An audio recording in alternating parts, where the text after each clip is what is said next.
AJ Raval, 5 na ang naging anak.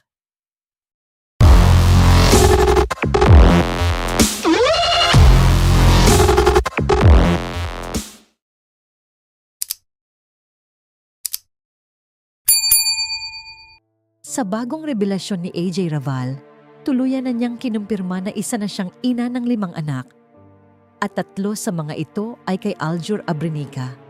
Matapos ang mahabang panahon ng pananahimik, ipinaliwanag ni AJ na nag-lay low siya sa showbiz dahil sa matinding pambabatikos na kanyang naranasan. Nilinaw din niya ang matagal ng issue na siya raw ang third party sa hiwalayan ni na Aljur at Kylie Padilla.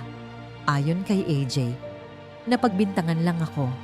Dagdag pa niya, nagsimula ang relasyon nila ni Aljur noong 2022 matapos silang magsama sa pelikulang Nerissa.